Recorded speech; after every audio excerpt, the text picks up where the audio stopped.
Welcome back, everybody. Just a special treat today. Four-time Grey Cup champion Richie Hall with us here in the bunker of the Winnipeg Blue Bombers, the defensive coordinator. And more with Richie in a moment, but first a sports update. The Toronto Raptors wrap up a 5-game road trip when they face the Utah Jazz tonight in NBA play. The Raps have won 3 in a row now after dropping the opener in Denver. The Edmonton Oilers host the Vegas Golden Knights tonight in a clash of the top 2 teams in the Pacific Division. The division-leading Golden Knights enter the night with a 2-point lead over the Oil, who have played 1 fewer game. Also tonight, the Jets go for a 3rd win in a row when they host Arizona. And don't forget about the Jets. I wrote down the playoff matchups. If they started today, Winnipeg would be out. But the Knights would play Minnesota. The Oilers would play the Flames. Yeah. But if they started yesterday, they'd be in. They'd be in, right. That's how tight it is. Okay. Rangers center Mika Zibanejad has been named the NHL's first star of the week. He had 7 goals in 3 games last week. Colorado's Gabriel Landeskog and the Oilers' Leon Draisaitl were named 2nd and 3rd star, respectively. How does Leon get named 3rd star? He scored 4 goals in a game. Should be 1st star. And here's one for you. The trainer of Champion Thoroughbred, Maximum Security, is among more than 24 people charged in what authorities describe as a widespread international scheme to drug horses to make them race faster. The charges against horse trainers, veterinarians, and others were detailed in 4 indictments unveiled today in a Manhattan court. It's called Winstrol. I want to know what the horses have to say about it. There you go. Thank you. That's good. That was good. That's good. That was good. We get you all the quotes Hollywood here. put it on. That's good. Sound, This sports soundtrack. update for SeatGiant.ca. Stop paying U.S. dollars for sporting events and concerts. We have all major sporting events and concert tickets in Canadian dollars. Enter promo code RP Show and get discounts for RP Show fans. Visit SeatGiant.ca. And also for Wendell Clark's Classic Bar and Grill in Saskatoon, corner of Idlewild and Circle Drive. That's exciting. I want to say hi to everybody here. Thanks for those that came out to say hi Saturday before the Rush game at Wendell Clark's. And they're all excited that they get the Rod Pedersen Show on their cable package beginning April 8th on Game Plus TV. A lot of them that were down there. Okay, so back into the questions with Richie Hall. I got to go to the Prairie Mobile text line for a few. And they're gooders. This from Tanner in White City. Question for Richie: does he ever want to be a head coach again? And is he going to be at the next Thunder coaching clinic? That from Tanner in White City. Oh, do I ever want to be a head coach again? I would say never, because never is a very long time. Hey, that's an edge line. Yes, that's where I got it from. Edge. We all did. Etchism. Etchism. Yeah. It's not something I think about. You know, I think when you look at, when I look at it, you have your window of opportunity. And my window was, I'm going to be more of a senior this year, age-wise. And you don't look it. Well, you're too kind. Well, and I think that's probably passed me by. I'm very happy doing what I'm doing. What I see my future is, I like to be a mentor for the young coaches that are coming up. All right. I don't know why anyone would ever want to be a head coach. The head coach. That's because you're managing managers of what you do. Yeah. Like you're involved. You're doing. Like as a DC, you're doing it. Some people like to be head coaches, just like some people like running their own business. I get that, but I'm saying I have a hard time consolidating that. Like, why would you want? I get it. I loved it, even though it was just a cup of tea. But it was a great experience. I learned a lot about myself, and I learned a lot about other people, and just that situation. Why I don't like it's because it's a cup of tea, but it's got 17 liters of iced tea trying to fit into your teacup, and I just wanted a cup of tea. And that's what I. But I agree with you. But at the same time, that's the life of a coach too. Because regardless of what level you're coaching at, there's always. Everyone else always has their opinion, and they always have the right answer. We talk about Etch. Etch lived in. I don't think Etch even had a place to live because he lived on his futon, and that's the way. Like you got to do it you got to love it. You got to love tea, and iced tea, and black tea, and green tea, and orange pico, and. Moving on. Yeah. Prairie Mobile text line from Metal Shingle Guy about the XFL. He says, hey, Abu, I was wondering what you thought of Derek Dennis playing at left tackle. Look, when he finally got in, looks like he's been hanging out at the cafeteria or his uniform is too small. Well, we didn't see the game because we didn't have it on regular television. He says it was on YouTube. So we can't comment on Derek Dennis's play at left tackle. We didn't see the game. I heard that he got in because of an injury, and good for Derek. He'll be fine. Well, it reminds me of the old days with arena ball or the old XFL when guys would just in the off season go and play both. Yep. Yeah. I'm all for it. From Metal Shingle Guy, what does Richie think of Anthony Johnson at DN? Played in Calgary in 2019. Now with DC, he's a monster. Yes. Do you remember this guy? Not at the top of my head. Well, you would know all the offensive players, not the defensive players, right? Speaking of, while I have you here, the CFL 2.0, I can never remember the guy's name that you guys had, but they say he's been pretty good. He's Hansen? the best European. Hansen? Yeah. Yeah, we call him T. What do you like about him? Tenacity, just naturally strong, great person to be around. And when you look at him from the first day of training camp to the Grey Cup game was like 360 degrees. He really improved, and he's only going to get better. So he would be the best example of CFL 2.0, of what it could as far be. As, yes, and he's legit. He's a good ball player, and he had his great work ethic, and each time, once he understood what you asked him to do, you can see the improvement out on the football field, and it was very good for us because he was even included in our. We had a package for him on defense, so he just wasn't, a token guy. He just wasn't a special teams guy. Because of his special teams work, enabled us to play him on defense. That's got to be a great feeling. That's got to be almost why you coach, is to see the growth in a player. I mean, you as a pro coach, you get players that are already here, and hopefully you bring them to here. To bring a guy from here to there, I mean, your face just lit up. And that's what I was saying. At head coaching, you don't always get that hands-on time with the players. That's true. Yeah, head coaching kind of takes you away from being a frontline worker. Why you started. Why being a soldier. Exactly. But Hansen, he did a great job, and just to see him and the other guys that we had also, even though they didn't get into play, and you saw the players really appreciated it because when he would make a play, it seemed like they were more happier than he was. On Hansen. Or any of those guys. And that's what makes the football the ultimate team sport, and that's what makes those guys, for me, so special.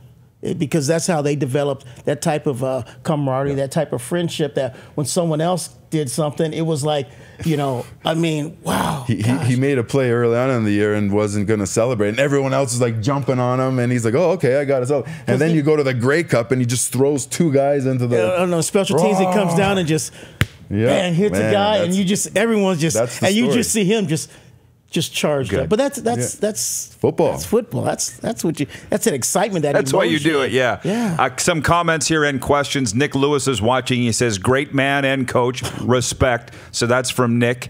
From Jordan Pottswald watching in Yorkton. He said, "What sport outside of football do you follow the most?"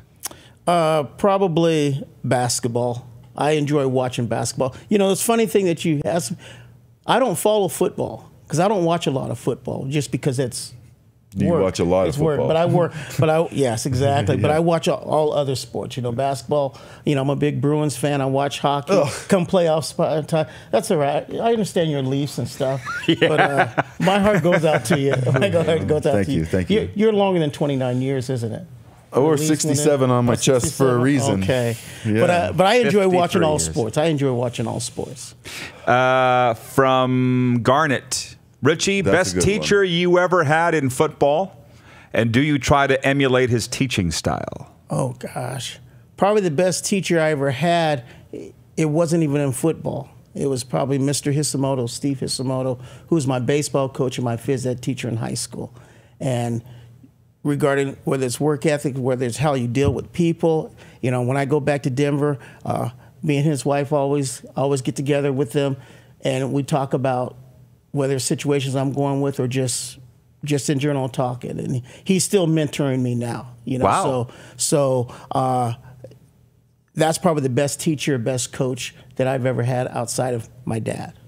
So did he stay coaching high school all through in that's Denver area? Yeah, in Thornton. Yeah, he retired. He retired, but he coached me in baseball. He coached me in baseball, and we became very, very close, and we continue to be close. So do you use any of his philosophies? Oh yeah, you know, and there's some things that I was able to understand now that I didn't understand at the time, you know, and taking kind of tough love and stuff like that, and one of the things he always talked about was being fair. Okay, fair doesn't mean equal. Fair means being fair.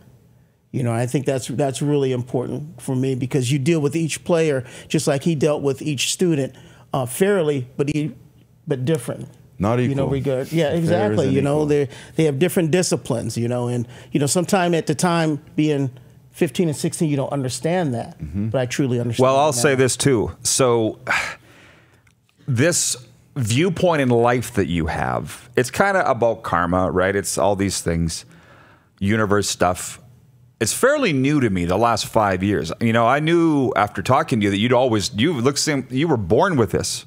I would assume a lot of it's your dad, Air Force guy, right? Yeah. Like, since I've been working with the military, I just look at how the teamwork, all these things, and now this teacher, same thing. I wish I'd lived with it my whole life, like you have. I can't imagine what my life would be like. Do you know what I mean? And I read your book. Well, it's one of those things where, growing up in it, I wasn't crazy about it, regarding the discipline, regarding this, the rules and the regulations. I didn't like it. But I understand it now, and I always said that if ever I had kids, I would raise them just the same way that I was raised, even though at the time I hated it. But I also thought that to think that it helped me and shaped me to make the person that I am. Don't you think that's just thinking about some of my mentors? They tell us stuff that we can't know yet. Yes.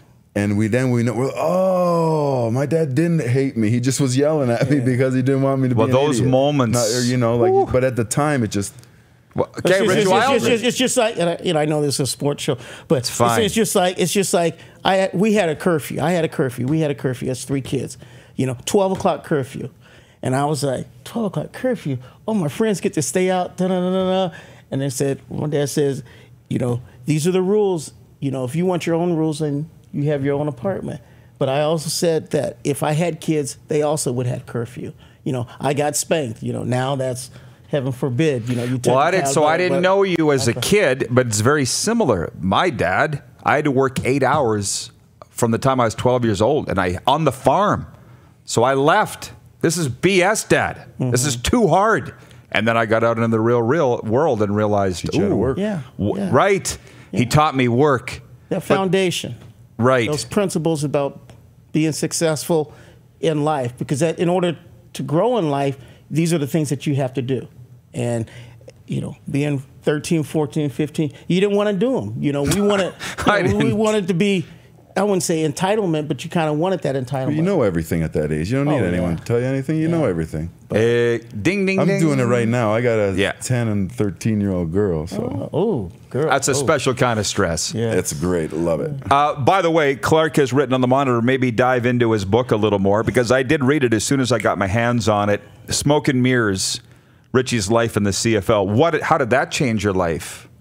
I think it was priceless for me. It took me a long time with Guy Schultz to buy into writing it. Yeah, he'd been after you for a long time for it, but I finally committed to it, and we got it done. And when I look back on it, it was just priceless. Just getting an understanding regarding how other people saw you. I know how I saw myself, but it was real interesting hearing other people's viewpoint, and that kind of very humbling experience. And just thinking back, why have you been able to do the things that you have done? And it's one thing to say it, but you go back and you think about the past. You think about your good times, you think about your bad times, and what kept you going. And to have it in print, to me, it was a very humbling experience. And what did keep you going?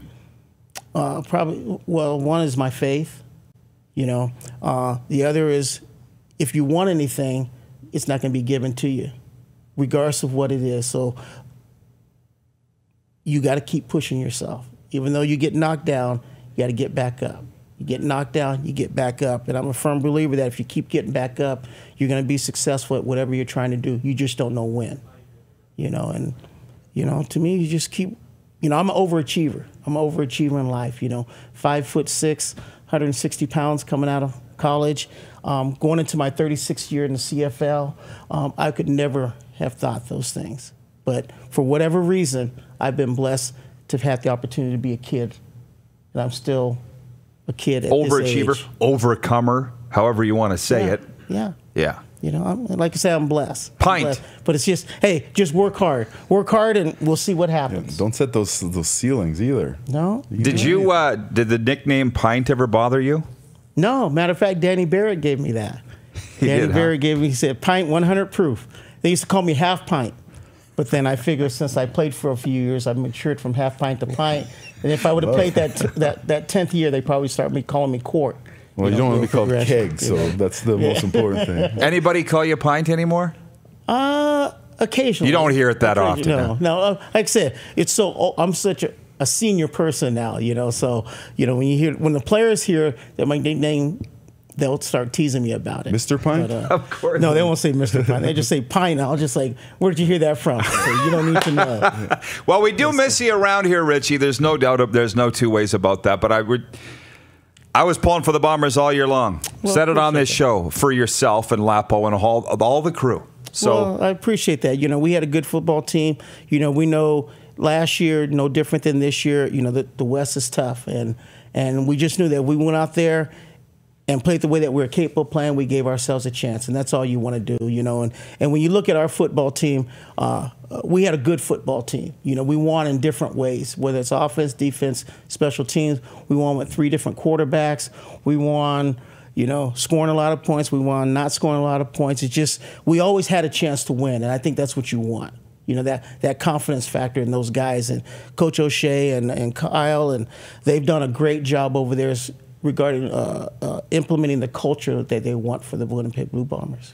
Richie, appreciate you coming in. Continued success. Well, thank you. All right. That. Before we break, and Justin Dunk is in next, I want to the first person who texts me now, I got 2 tickets for you for the U of R Rams Alumni Legend Series induction ceremony. Bob Poley, Roger Aldag going in to the Rams Alumni Hall of Fame. Saturday, April 8th, St. Martin's Parish. I'll be the MC for it. Steve Mazurik will be the celebrity guest speaker. We'll be doing a hot stove.